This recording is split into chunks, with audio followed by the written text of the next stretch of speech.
Esta es una de las primeras bases de las Torres Gemelas. Ahorita vamos a ir a la segunda.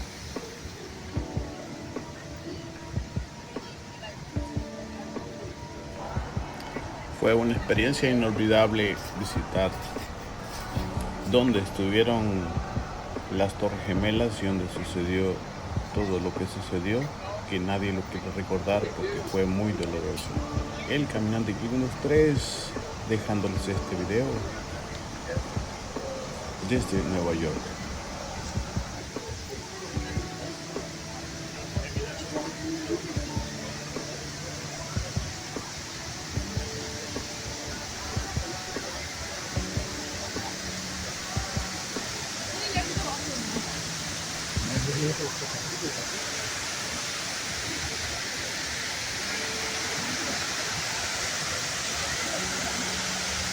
Aquí tenemos la otra base de donde estaba la segunda torre.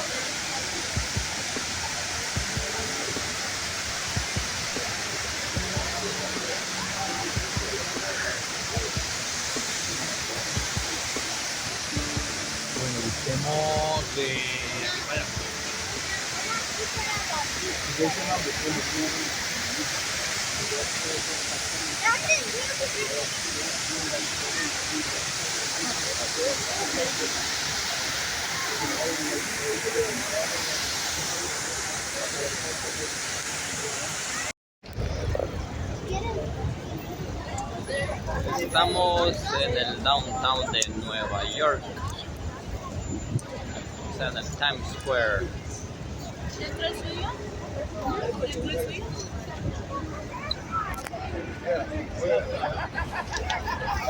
Abordamos, o se abordó este autobús, o como le llame usted, en algunos lugares autobús, otro camión, pero este es el downtown, o sea, el centro de Nueva York, donde se recorrió, y ahí les dejo este video para que se deleiten. Así que vamos a ver muchas cosas. Prepárese su amigo y servidor Ricardo Asque y el caminante 503 y una exclusiva de Haroldo González y Claudia Vázquez desde Nueva York.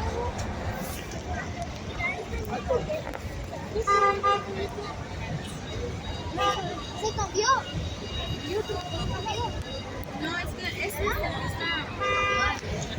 es que entra la audífono por allá, se termina de una red. Algo le metieron ahí.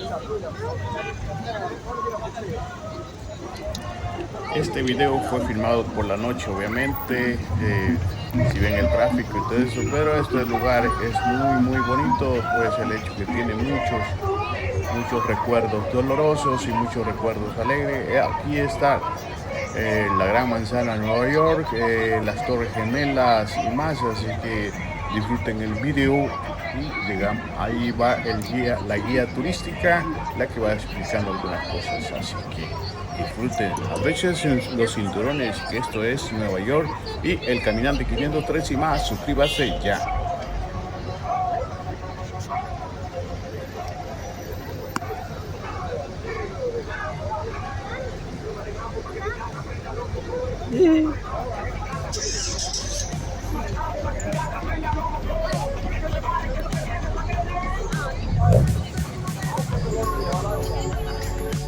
Before we get here to Times Square, hold on, you're gonna be back here.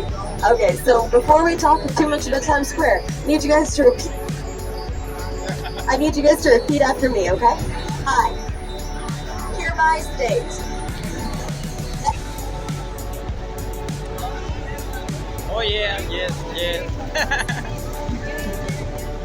that I will remain seated for the entirety of this journey. You guys understand what that means? You guys got that? Okay. This is a very tall bus, and the streets of Manhattan are very busy. So please remain seated for your own safety. That means in your seats. And please do not hang anything off the side of the bus or throw anything in the aisles, and you should be good to go. Alrighty, folks. So Times Square is quite the spectacle, isn't it? Well, It's actually so brightly lit that you can see it from outer space. So there are pictures from outside of the world's atmosphere where you can actually see the outline of it and New York City because of that. Times Square used to be called Longacre Square, but then in 1904 they renamed it to Times Square when the New York Times moved their headquarters here into that building. That is now one Times Square with the big vertical billboard and also the New Year's Eve ball atop it. That ball weighs 12,000 pounds, is made of LED lights and 2,700 Waterford crystals, so it is quite a big, expensive ball. It goes all the way up that pole that it's on throughout the year very slowly, and then by the end of the year it is at the tippy top, so it can go all the way down for New Year's. So it is kind of cool how that works out. I didn't know that for a while actually. There are no occupants in one Times Square. There are no tenants there. In fact, when we go past it, you'll be able to see that it's just a bunch of empty space in there. So I'll make sure to tell you when to look. But it has no tenants. Nobody lives in that building or occupies it at all. So on your left, you're going to see where they filmed Good Morning America with all the words running across that curvy building over there. Yes, so they filmed Good Morning America there. And if you get there early enough in the morning and you hold up a sign that says, "Hi Mom, hi Dad, I'm in New York City," there's a chance that if you tell them when to turn the TV on, that you can be on TV. So if that's something you're interested in doing, you could. On your right, you see the Paramount Building. Now, the Paramount Building is where Frank Sinatra did his first solo performance. It's also where Elvis Presley premiered his movie Love Me Tender. So now that it's a Hard Rock Cafe, you can have some Love Me chicken tenders there if you wanted to. There will be lots of cringy jokes on this tour. You can choose to laugh at them and participate, or you can be happy about it, or you can not. And I would suggest that you want to be happy about it because it's more fun for me, it's more fun for you. And also, I have a lot of candy. This entire pouch is full of candy. So if you participate in any capacity during this trip, you get candy. If you answer a question incorrectly, you get candy. If you answer a question correctly, you get candy. So if you just tell me something I don't know, or you even say, "Hi Christina, can I please have a piece of candy?" I will give you one. It is that easy. So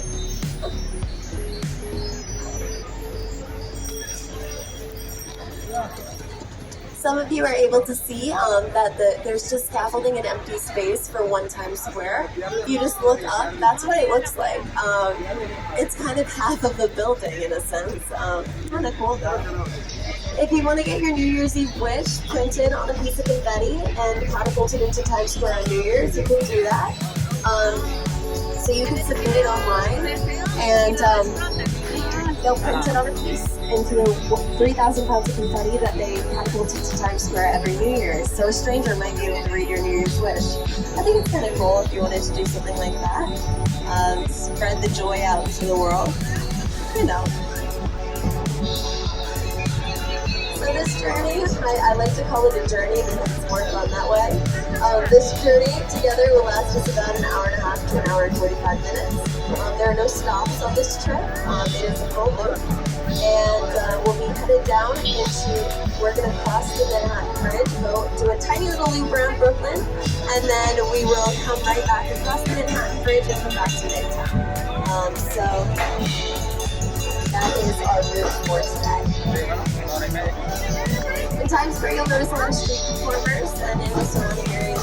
Este fue un video más del Caminante 513 y más. Gracias amigos por estarse suscribiendo al canal. Hasta la próxima. Que el Señor me los bendiga hoy y siempre. Gracias Lesbin Arvaldo y Claudia Vázquez desde Nueva York. Hasta la próxima amigos. Que el Señor me los bendiga hoy y siempre. Amén y amén. Bye bye. So they are not like Sonic the Hedgehog instead of just Sonic the Porcupine, so they have to do that for legal reasons, which I think is silly, but okay.